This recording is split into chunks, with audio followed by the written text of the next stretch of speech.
1 ক বিদ্যালয়সমূহত ছাত্ৰ ছাত্ৰীসকলক দুপৰীয়া আহাৰ গ্ৰহণৰ বাবে কি ব্যৱস্থা কৰা হৈছে উত্তৰ হ'ব বিদ্যালয়সমূহত ছাত্ৰ ছাত্ৰীসকলক দুপৰীয়াৰ আহাৰ গ্ৰহণৰ বাবে মধ্যাহ্ন ভোজনৰ ব্যৱস্থা কৰা হৈছে খ নম্বৰ প্ৰশ্ন কোন প্ৰতিষ্ঠানত চৰকাৰে বা মানুহে টকা পইচাৰ লেনদেন কৰে উত্তৰ হ'ব বেংকৰ জৰিয়তে চৰকাৰে বা মানুহে টকা পইচাৰ লেনদেন কৰে গ নম্বৰ প্ৰশ্ন ৰোগীসকলক কোন প্ৰতিষ্ঠানত চিকিৎসা কৰা হয় উত্তৰ হ'ব ৰোগীসকলক চিকিৎসালয়ত চিকিৎসা কৰা হয় ঘ নম্বৰ প্ৰশ্ন সমাজত শান্তি শৃংখলা ৰক্ষা কৰাৰ কামত কাক নিয়োজিত কৰা হৈছে উত্তৰ হ'ব সমাজত শান্তি শৃংখলা ৰক্ষা কৰাৰ কামত আৰক্ষীক নিয়োজিত কৰা হৈছে উঙ নম্বৰ প্ৰশ্ন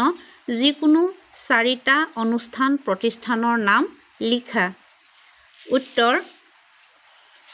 1 বিদ্যালয় 2 বেংক 3 ডাকঘৰ 4 চিকিৎসালয় 2 নম্বৰত আছে খালী ঠাই পূৰ কৰা ইয়াতে ক দিছে ছাত্ৰ ছাত্ৰীসকলে ডেছ ইয়াত হ'ব বিদ্যালয়ত লিখা পঢ়া শিকে খ পশু চিকিৎসাৰ বাবে ডেছ ইয়াত খালী ঠাই পূৰ কৰিলে হ'ব পশু চিকিৎসালয় আছে গ আলিবাটৰ যান বাহন ডেছ আৰক্ষীয়ে নিয়ন্ত্ৰণ কৰে ঘ গাঁওসমূহত থকা শাসন ব্যৱস্থাক ডেছ ইয়াত খালী ঠাই পূৰ কৰিলে হ'ব পঞ্চায়তী ৰাজ শাসন ব্যৱস্থা বোলা হয়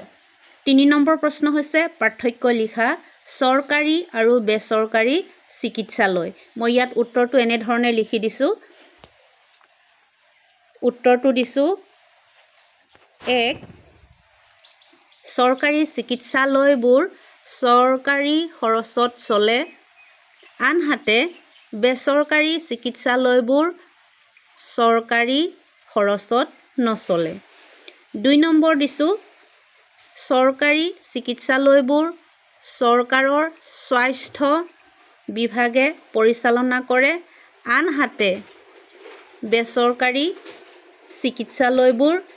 এজন বা কেইজনমান ব্যক্তিয়ে লগ হৈ পৰিচালনা কৰে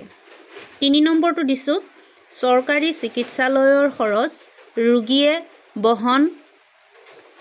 কৰিবলৈ সক্ষম হয় আনহাতে বেচৰকাৰী